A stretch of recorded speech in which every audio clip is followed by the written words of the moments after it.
අපි අද බලමු මෙයාලගේ විදුරු මස් වල පාට වෙනස් වෙන විදියත් එක්ක එයාලට අසනීපයක් තියෙනවද එහෙම නැත්නම් එයාලා නිරෝගීද කියලා බලන්නේ කොහොමද කියලා.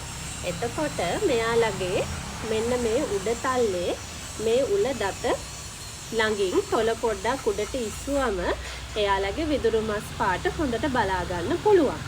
එතකොට විදුරු මස් හොඳට ලස්සනට රෝස පාටට තියෙනවා කියන්නේ එයා නිරෝගී කෙනෙක්. විදුරු මස් වල පාට සුදු මැලි වෙලා රෝස පාට ගතිය අඩු වෙලා තියෙනවා කියන්නේ එයාගේ ඇඟේ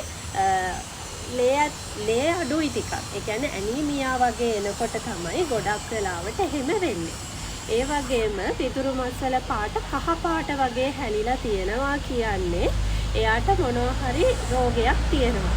විශේෂයෙන්ම මීයුණ හරි නැත්නම් අක්මාවේ මොන හරි ගැටලුවක් තියෙනකොට තමයි ගොඩක් දුරට විදුරු මස් කහ පාට වීමක් තියෙන්නේ. එතකොට තව එකක් තමයි විදුරු මස් ගොඩාක් තද රතු පාටක් තියෙනවා. එතකොට ගොඩක් සාමාන්‍ය තියෙන රෝස පාටට වඩා ගොඩක් තද රතු පාට එනවා. එයාගේ ඇඟ ඇතුලේ ගොඩක් ලොකු ඉන්ෆෙක්ෂන් එකක් යනකොට. ඒ වගේම ජින්ජිවයිටිස් වගේ විදුරු මස් රෝග එනකොට සාමාන්‍ය තියෙන රෝස පාටට වඩා ටිකක් තද රතු පාටකට එනවා.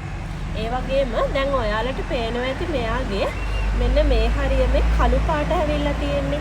අන්න ඒ කළු පාට එන්නේ අසනීපයක් හින්දා නෙවෙයි. ඒක එයාලගේ එන පිග්මන්ට් එකක්. එතකොට විදුරු මස් එහෙම කළු පාට වෙනවා කියලා ඒකට බය වෙන්න එපා. ඒක හරිම නෝමල්. විදුරු මස් නිල් පාට හරි දම් පාට හරි කියලා කියන්නේ එයාලට ඔක්සිජන් අඩුයි. ඒ කියන්නේ වහාම එයාව වෛද්‍ය ප්‍රතිකාරවලට ගෙනියන්න ඕනේ. සාමාන්‍ය තියෙන රෝස පාට බ්‍රයිට් ඒ ලස්සන රෝස පාට නැතුව ඔයාලගේ සුරතලාගේ විදුරු මස් වල පාට කහ පාට, සුදු පාට, නිල් දම් පාට, තද රතු පාට ඒ වගේ මොනවා හරි වෙනසක් තියෙනවා නම් එයාව වෛද්‍ය ප්‍රතිකාරවලට එක්කන් යන්න ඕනේ.